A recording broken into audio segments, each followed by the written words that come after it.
एवं मया श्रुतम् एकस्मिन् समये भगवान् राजगृहे विहरति स्म। कृत्रकूटे पर्वते महता भिक्षुसङ्घेन सार्धं महता च बोधिसत्त्वसङ्घेन। तेन खलु समयेन भगवान् गम्भीरावसम्बोध नाम समाधिं समापन्नः। तेन च समयेनार्यवलोकितेश्वरो बोधिसत्त्वो महासत्त्वो गम्भीरायां प्रज्ञापारमितायां चर्यां चरमाण एवं व्यवलोकयति स्म। पञ्चस्कन्धास्तांश स्वभावशून्यं व्यवलोकयति। अथायुष्मान् क्षारिपुत्रो बुद्धानुभावेनार्यावलोकितेश्वरं बोधिसत्त्वं महासत्त्वमेतदवोचत्। यः कश्चित् कुलपुत्रो गम्भीरायां प्रज्ञा पारमितायां चर्यां चर्तुकामः कथं शिक्षितव्यः। एवमुक्त आर्यावलोकितेश्वरो बोधिसत्त्वो महासत्त्व आयुष्मतं शारिपुत्रमेतदवोचत्।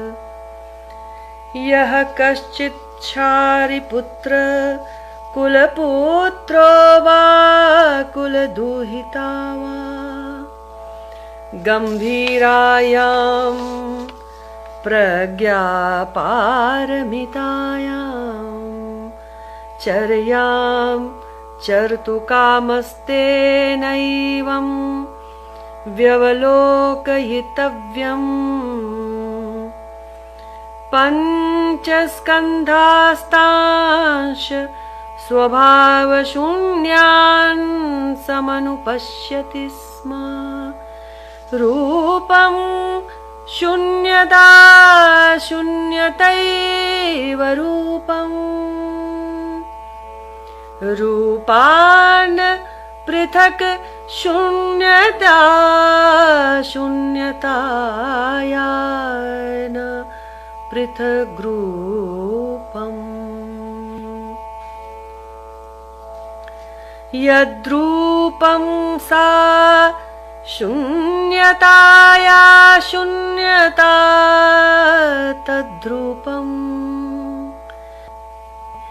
एवं वेदाना संज्ञा संस्कार विज्ञानानि च शून्यता।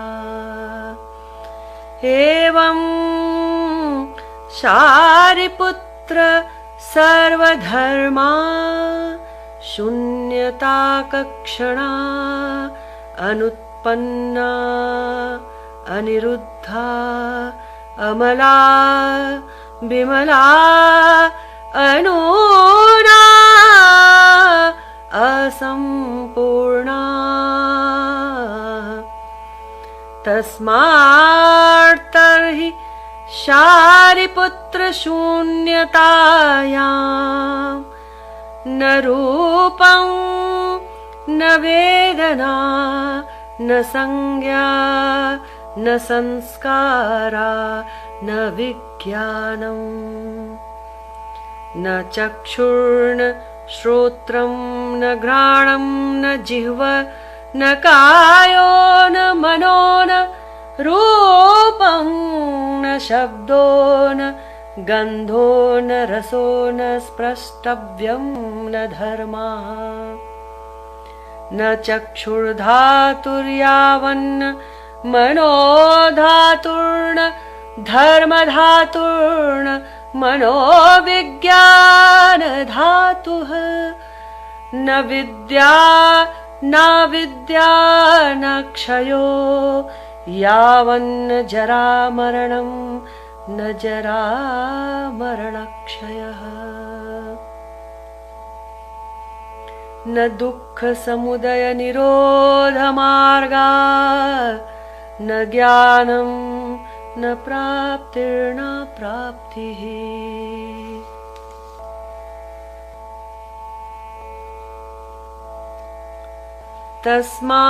तस्माच्छारिपुत्र अप्राप्तित्वेन बोधिसत्त्वानां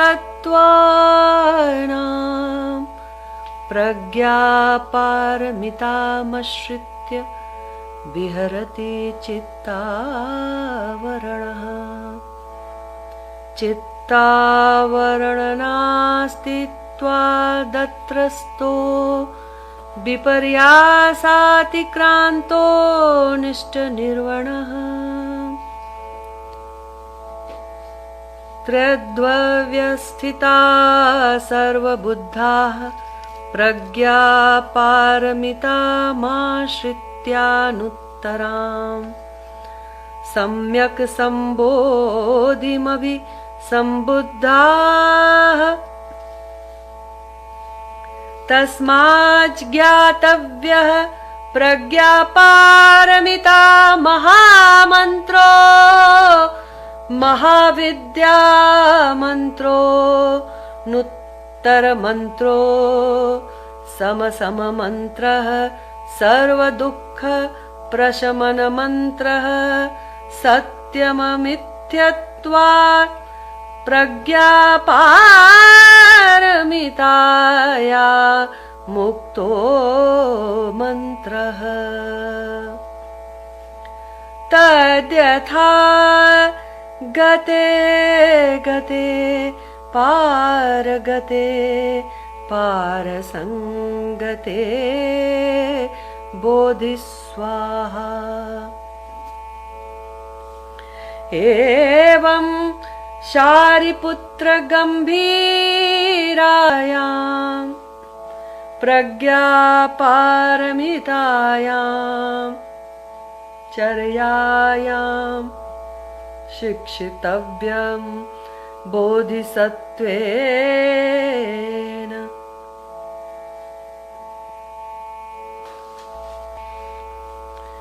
अथ खलु भगवान् तस्मात्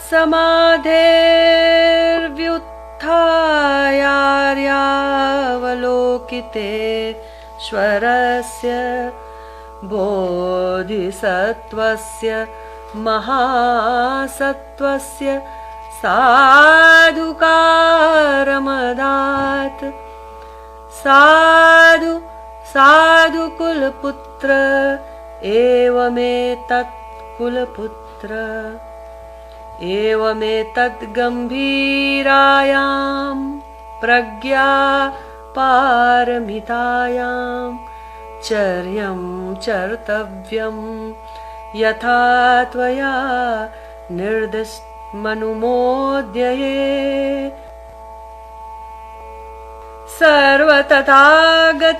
सर्वतथागतैर्हब्धि सम्यक् सम्बुद्धैः इदमवोच भगवानानन्दमना आयुष्मान् शारिपुत्र आर्यावलोकितेश्वरश्च बोधिसत्त्वो महासत्त्वः सा च सर्वावती पर्षत्सदेव मानुषा सुरगन्धर्वश्च लोको भगवतो भाषितमभ्यनन्दन्निति प्रज्ञापारमिता हृदयसूत्रं समाप्तम् हृदयसूत्रं समाप्तम्।